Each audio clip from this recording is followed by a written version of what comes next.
Children's. ಈ ವಾರದ ವಿಷಯ ಏನು? ಋತುಗಳು ಮತ್ತು ವೇಳೆ ಮತ್ತು ಋತುಗಳು. ಋತುಗಳ ಬಗ್ಗೆ ನಾವು ನಾಳೆ ಕಲ್ಕೊಳ್ಳೋಣ. ಇವತ್ತ ವೇಳೆ ಬಗ್ಗೆ ಕಲ್ಕೊಳ್ಳೋಣ. ಒಂದು ದಿವಸಕ್ಕೆ ಎಷ್ಟು ಗಂಟೆ? 24 ಗಂಟೆ. ಅದ್ರೊಳಗ 4 ಹೊತ್ತಿರ್ತಾವು. ಬೆಳಿಗ್ಗೆ, ಮಧ್ಯಾಹ್ನ, ಸಾಯಂಕಾಲ, ರಾತ್ರಿ ಅಂತ. ಬೆಳಿಗ್ಗೆ ಸೂರ್ಯ ಹುಟ್ಟತಾನ, ಅವಾಗ ನೀವ್ ಏನಂತ ವಿಶ್ ಮಾಡ್ಬೇಕು?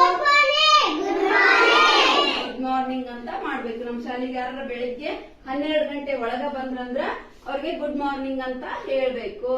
ಆಮೇಲೆ ಮಧ್ಯಾಹ್ನ ಬಂದ್ರಂದ್ರ 12 ಗಂಟೆ ನಂತರ ಗುಡ್ ಆಫ್ಟರ್ನೂನ್ ಅಂತ ಹೇಳ್ಬೇಕು. ಆಮೇಲೆ ಸಾಯಂಕಾಲ ನೀವು ಮನೆಗೆ ಹೋಗ್ತಿರ್ತೀರಲ್ಲ, ಅವಾಗ ಏನಂತ ಹೇಳಿ ಹೋಗ್ತೀರಿ?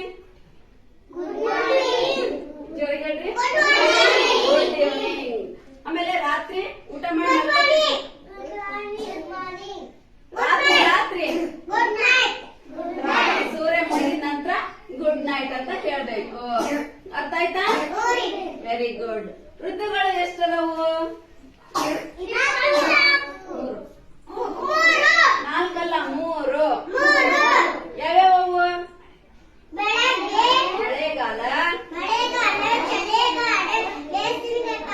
Very good. ಅವನ್ನ ಇನ್ನೂ ಕ್ಲಿಯರ್ ಆಗಿ ನಾಳೆ ತಿಳ್ಕೊಳ್ಳೋಣ್ರಿ.